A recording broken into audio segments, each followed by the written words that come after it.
जय श्री कृष्ण दोस्तों, स्पिरिचुअल राही YouTube channel पर आपका स्वागत है। इस वीडियो में एक कहानी के माध्यम से सुंदर सीख दी गई है, तो वीडियो को अंत तक जरूर देखना और चैनल को अभी तक सब्सक्राइब नहीं किया है तो सब्सक्राइब कर लो। तो चलिए शुरू करते हैं। मधुबन गांव में सुमन नाम की एक लड़की रहती थी, जिसकी उम्र मात्र 12 साल थी। वो कभी स्कूल नहीं गई, फिर भी वो कुछ ऐसा करने का सपना देखती थी जिससे वो पूरी दुनिया में मशहूर हो जाए।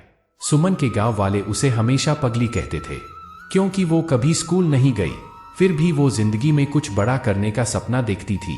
गांव वाले सुमन के पिताजी पर इस बात को लेकर दबाव बनाते थे कि सुमन पढ़ी लिखी नहीं है, इसलिए जल्द से जल्द इसकी शादी करा दो, वरना आगे चलकर बहुत मुश्किल होगी। सुमन के पिता गांव वालों की बात से पूरी तरह से सहमत थे, पर सुमन सहमत नहीं थी। उसे तो शादी नहीं करनी थी, बल्कि पूरी दुनिया में नाम कमाना था। कुछ ऐसा करना था जिससे उस पर लोगों को बेटी होने पर गर्व हो। सुमन के लिए यह सब कुछ करना आसान नहीं था। गांव वाले इस बात से बेखबर थे कि वाकई सुमन करना क्या चाहती है। उसने किसी को इस बारे में नहीं बताया था कि वो एक अच्छी चित्रकार है। उसे बचपन से चित्र बनाना बहुत अच्छा लगता था। शायद यही वजह थी कि उसका मन पढ़ने में नहीं लगता था और इस वजह से वो कभी स्कूल भी नहीं गई। उसके पिताजी को चित्र बनाना अच्छा नहीं लगता था। उन्होंने कई बार सुमन के बनाए गए चित्र को आग के हवाले कर दिया था, फिर भी सुमन ने हार नहीं मानी। वो चित्रकारी करती गई। जब सुमन नहीं मानी तो उसके पिताजी ने उसे उसके हाल पर छोड़ दिया। एक दिन सुमन अपने कमरे में चित्र बनाने में इतनी खोई हुई थी कि उसके पिताजी उसके पास आकर खड़े हो गए।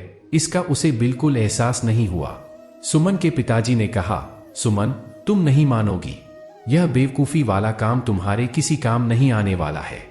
सुमन दुखी मन से बोली, पापा, आप हमेशा मुझे नीचा क्यों गिराना चाहते हैं? मैं जिंदगी में कुछ करना चाहती हूं, आप मुझे बार बार क्यों रोकते हैं? उसके पिताजी ने कहा, अगर हमें इस गांव में रहना है तो तुम्हें वही करना होगा जो गांव वाले चाहते हैं। सुमन दृढ़ संकल्प से बोली, कभी नहीं, मैं जो चाहती हूं वही करूंगी, चाहे जो हो जाए। मुझे हराना किसी के लिए इतना आसान नहीं है। सुमन के पापा ने कहा, तुम ये नहीं चाहती ना कि मैं तुम्हारे सारे सपनों को जलाकर राख कर दूं? सुमन ने कहा, पापा, इंसान में इतनी ताकत कहां कि भगवान के दिए हुए हुनर को जलाकर राख कर दे। आपने मेरे बनाए गए चित्रों को जलाया है, मेरे हुनर को नहीं। सुमन के पिताजी ने सख्त लहजे में कहा, गांव वाले ठीक कहते हैं, तुम्हारी लड़की पागल हो गई है, इसे इलाज की जरूरत है।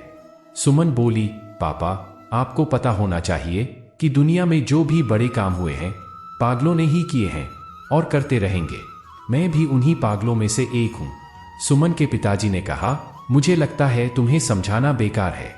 इतना कहकर वो गुस्से में कमरे से बाहर चले गए।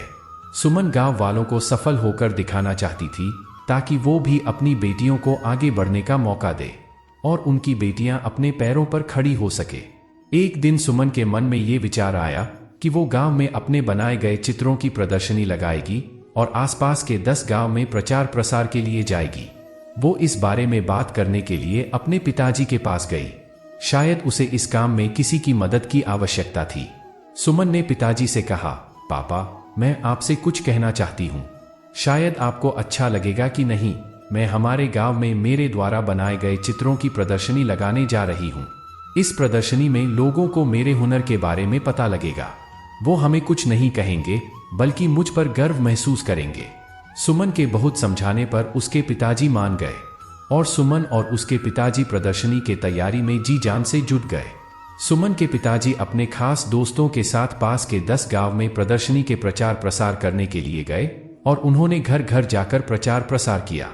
सुमन खुश थी कि उसकी प्रदर्शनी देखने के लिए 10 गांव से लोग आने वाले थे। तैयारी भी अच्छी खासी थी और यही नहीं, 3 दिन चलने वाली इस प्रदर्शनी को देखने के लिए आने वालों में काफी खुशी दिख रही थी।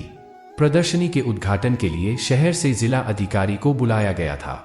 जिला अधिकारी ने गांव वालों के सामने सुमन को ये कहकर शाबाशी दी कि भगवान करे ऐसी बेटी हर माँ बाप को दे, जिससे गांव ही नहीं बल्कि पूरा देश रोशन होता है। सुमन ने गांव के जीवन को बेहतरीन तरीके से कैनवास पर उतार दिया था। सुमन के हर चित्र में पिता का दुलार और मां का प्यार झलकता था, जो सबको मंत्रमुग्ध कर लेती थी।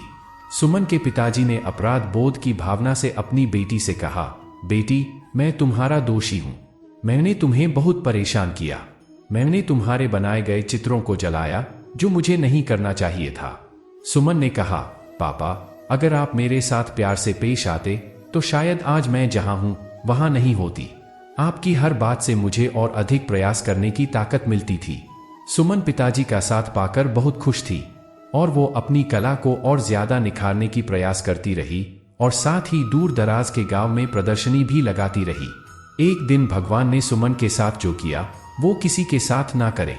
एक हादसे ने सुमन का सब कुछ बर्बाद कर दिया। उसके दोनों हाथ चले गए। उसके सारे सपने टूटकर बिखर गए। वो निराश होकर जिंदगी से हारी हुई चुपचाप आंगन में बैठी रहती थी। उसके पिताजी का रो रो कर बुरा हाल था। उनसे अपनी बेटी का दुख नहीं देखा जा रहा था, शायद इसलिए वो उसके सामने बहुत ही कम आते थे। सुमन खुद को समझाने की पूरी कोशिश करती थी। उसकी कहानी इतनी आसान तरीके से खत्म नहीं होने वाली थी। अब उसकी लड़ाई ना पापा से है, ना गांव वालों से है। अब उसकी लड़ाई किस्मत से है। अब जो चाहे हो जाए, वो किस्मत को हराकर मानेगी, दुनिया में नाम कमाकर मानेगी। सुमन एक बार फिर से शुरुआत करती है। इस बार वो हाथ से नहीं बल्कि पैर से चित्र बनाने की कोशिश कर रही थी, जिसे देखकर उसके पिता का दिल पसीज गया। सुमन के पिताजी ने कहा, बिटिया, ये क्या कर रही हो? अब तो मान जाओ। सुमन बोली, पापा, मैं कभी हार नहीं मान सकती। उसके पिताजी ने कहा, क्या तुम्हें लगता है कि तुम इस तरह से अपने सपने को पूरा कर लोगी? सुमन ने कहा, पापा, अगर इरादे पक्के हो तो कोई भी काम इस दुनिया में मुश्किल नहीं है। मेरे से ज्यादा लोग हादसा झेलते हैं, फिर भी कामयाब होते हैं। सुमन के पिताजी ने कहा, बेटी, तुम प्रयास करो, मैं हमेशा तुम्हारे साथ हूं। तुम्हारे प्रयास से तुम्हारी बदकिस्मत भी हार जाएगी। और इस तरह कई सालों की मेहनत के बाद एक बार फिर सुमन की जिंदगी वापस लौट आई।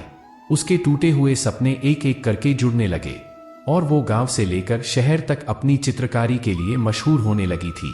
जो गांव वाले सुमन की तरक्की से जलते थे, हादसे के बाद से उसके लिए दुआ करने लग गए थे। भगवान भी उसके प्रयास के सामने हार गए।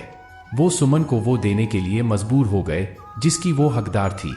एक दिन सुमन ने खुद से कहा, लोग मेरे खिलाफ थे, यहां तक कि मेरे पिताजी भी नहीं चाहते थे कि मैं अपना नाम बनाऊं। मेरी पहली प्रदर्शनी ने मेरे पिताजी की आंखें खोल दी कि उनकी बिटिया भी कुछ कर सकती है। पर एक हादसे ने मेरा सब कुछ बर्बाद कर दिया। मेरे दोनों हाथ चले गए। मैं टूट चुकी थी। मुझे नहीं लगा था कि मैं अब कुछ कर पाऊंगी, पर मुझ में कहीं ना कहीं वो चिंगारी थी जो मुझे एक बार फिर आगे बढ़ने का मौका दिया। मैंने नए सिरे से शुरुआत की और देखते देखते सब कुछ मेरे लिए एक बार फिर आसान हो गया और मैं पूरी दुनिया में नाम बनाने के लिए आगे बढ़ी। हादसे में आदमी मरता है, पर उसके जज्बात जिंदा रहते हैं और एक प्रयास से सब कुछ बर्बाद होने से बच जाता है। आदमी तब तक खत्म नहीं होता जब तक उसके हौसलों में जान होती है। यही वो हौसले होते हैं जिनसे सपनों को पहचान मिलती है। इसलिए आप भी अपने सपनों को पूरा करने में लग जाइए, कभी हार मत मानिए। एक दिन आपको सफलता जरूर मिलेगी। दोस्तों, हम आशा करते हैं कि इस वीडियो से आपने कुछ सीखा होगा। अगर आपको वीडियो पसंद आई हो तो वीडियो को लाइक करें, चैनल पर नए हो तो चैनल को सब्सक्राइब करें और बेल आइकन को प्रेस करना ना भूलें। तो मिलते हैं एक ऐसी नई वीडियो के साथ, तब तक अपना ख्याल रखें। जय श्री कृष्ण।